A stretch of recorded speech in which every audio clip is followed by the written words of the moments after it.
thoroughly enjoys the character design of known as Bayonetta. And he demonstrates that by actually taunting in real life doing the dance. He just has this, like you said, this aura, this attitude about him that is so refreshing to see. Like I mean, don't get me wrong, I love Waddy, but you know he's just stone cold. Like he never has a reaction. Whereas CaptainZack, you know, he pulls out the fan and he's like fanning himself. Like he gets in his opponent's head by his cavalier style of play. Like he's like nothing phases him, it seems. And even if it does phase him, he turns it into a burn on the other guy. He does. But now I do question if CaptainZack has an experience against a Marth, let alone a Marth of this caliber. Mr.E definitely has a win over Pink Fresh. And one thing that actually is interesting here is that not only does he have a win over Pink Fresh, but he was actually taking some advice and practicing earlier today against Salem. And when I was saying that, the inside scoop that I got from Mr.E is that his strategy in this one is to push the least amount of buttons possible. Now, as you were saying that, I don't know if you recognize it, but he actually power shielded the side B coming in from Bayonetta and then was able to get it back here right afterwards. I'm very familiar with his matchup, and he has some of the best edge guards against Bayonetta. And that is melee-esque right there. Just up B to punish or to get a kill, and it's just you don't expect that. It comes out lightning fast. And a very smart thing that Mr.E is doing, aside from things like that up B, he's counter hitting beautifully. You know, every time Bayonetta does an attack that generally people struggle to hit, Mr.E has an answer. Yep, and that's, again, that goes into his strategy of pushing the least amount of buttons possible. He's not showing his hand. He's not going to be susceptible to witch time, and he's only, performing stuff, moves when it feels right. Because we've seen CaptainZack throw out a lot of witch time, and every single one of them is missed. It's either been him doing a grab or just not hitting anything. And again, when that side B does connect, if it's aerial, you're getting back aired right after. And the reaction from Mr.E playing this matchup like he's done it time and time again and goes for that edge guard attempt that I was referring to earlier. I watched him do it to Pink Fresh. Everybody jumped out of their seats. We were so confused. But he will actually counter a side B recovery attempt. And he beefy up B's there to get back on the stage, knocks CaptainZack away, and then that puts CaptainZack in a bad position and is then able to get a very, very sneaky aerial through that platform to take care of it. And Mr.E looking real strong. That was a two-stock. That was a two-stock. And as weird as it sounds, out there. It wasn't a two-stock like Waddy had over Nairo because it happened, but it didn't feel calculated. It felt like I was right. This was instinctual. Mr.E looked calculated with every option he chose. Almost like he was playing a one-player game, to be honest. All right, when the boss does this, I do that. When the boss does that, I do this. Other than that, just wait. And again, I asked him, I made sure to talk with Mr.E because he had this matchup coming up. I know he had a little bit of, matchup experience with Pink Fresh, but two very different players here. His key, like Salem straight up said, to push less buttons. And he's not putting himself in any sort of position to get himself witch-timed or anything like that. Now, this is scary because of the fact that it is a slight lead, but CaptainZack has a lead. The lead is gone. And he hit a button, and he got punished for it, actually. Yep, and that's what it's going to take, I think, for Mr.E is extreme patience. He cannot let himself, like, even if Bayonetta is up in that tree or anything, he cannot overextend because that will lose him the set. CaptainZack is so good at punishes. He's one of the best in Smash at punishing your mistakes, especially with a move like Witch Time.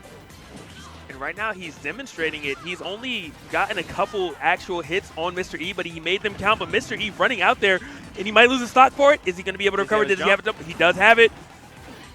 Not and he makes it back. Reaching from the depths of Hades up to that ledge. A little late on that F smash, though, and the read coming from CaptainZack, but he might pay for it with his life. Is Mr.E going to go out for an Edgar attempt? Not this time. He knew that he put himself in a bad position the last time he tried that. Almost lost his stock for it. So I doubt we'll see another attempt like that for at least a few minutes here.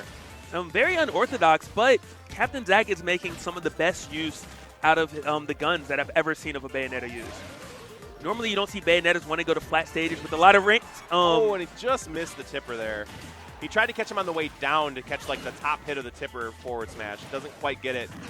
But again, really close match. And this is not usually what you see against Bayonetta. Normally, you see yourself dying at really low percents. But this does help out Mr.E even more because now he's out of the range when Bayonetta can actually combo to kill him. And again, CaptainZack chases too aggressively, and Mr.E takes the first stock again. And good recognition, I was just saying that he was out of the range when he could actually be comboed. Mr.E knew that, and he actually up-aired him because of it. it's very clear that he has practiced this matchup considerably leading up to this match today. Interruption with the side B. CaptainZack, though, does get Mr.E off stage. Is he going to be able to edge guard him? Not able to. Mr.E with a great air dodge. Fastball air dodge to go right past Bayonetta, knowing that Dolphin Slash comes out so fast. And we're seeing the first witch time. That'll definitely take the stock. Double back air. And, 21%. Definitely nothing for CaptainZack to be worried about. He might be able to make that up with neutral B alone, to be honest. Mr.E a little wary. Last time he tried to punish that move, he actually messed up and got hit. And he chose to play it a little safe now. 58 tacking on this damage. Is this going to be it, though? Is he going to get out of it? Does his SDI on point? Apparently, his regular DI is because he still was hit with the up air, but it wasn't enough. CaptainZack going to try the same rinse and repeat combo. Oh, doesn't get it, but he does give a ton of damage to Mr.E, and now catches him in another one. The third time. Oh, and he gets away from it. But there's so much lag right now. Mr.E opting for side B. Oh, The duck is duck! helping out. He hired the duck to die, and then the dog picked him up. It was an inside job. Wow! Oh my God! There, and he pops off. I have never seen anybody punish that move. Air. Oh my God! Tippered F smash on a target moving that fast. And that's actually something he tried a little bit earlier in that match when CaptainZack was coming down on him with a forward air. He tried to forward smash and get that top hitbox of it. He missed it then, did not miss it there. Wow. Just wow. Mr.E definitely feeling really good right now. I mean, how can you not? You just tippered F smash somebody while they were falling with Bayonetta's down air. You have to feel great. No, I've never seen that. Never seen that. Mr.E bringing out all the stops to defeat CaptainZack. A crowd favorite, both of these guys. And, man, up 2-0, though, Mr.E is in great position to maintain his winner's run. He is, and he's just doing what he does best. Oh, he forward airs him right there. Is he going to be able to get an edge guard? But Bayonetta. I mean, that was essentially what it was, but just good job of getting any damage that he can. Runs back. Bat within saves him from that up air. It was going to be a tipper, too, it looked like. Again, Mr.E just playing so well, and you see time and time again, when he wants to make a commitment, it's only going to be a grab because he wants to avoid that witch time. Oh, and this edge guarding right now for Mr.E is on another level. And fearless at that. Bayonetta still can witch time. Bayonetta still could have chosen to do a up B. You know what's interesting is we saw Mr.E actually try edge guarding before, but he was trying to do it with the counter like he did with Pink Fresh. Realized that wasn't working and made an adjustment, and now is going for a much more aggressive style of edge guards. But CaptainZack about to even it up? No. And he does manage to get out. Great SDI right there. There was a point when Mr.E was actually practicing that with Pink Fresh about 3 or 4 months ago. Mr.E Sam? Mr.E. No. Oh. Because of the SDI? Yes, Mr.E Sam. We're going with that.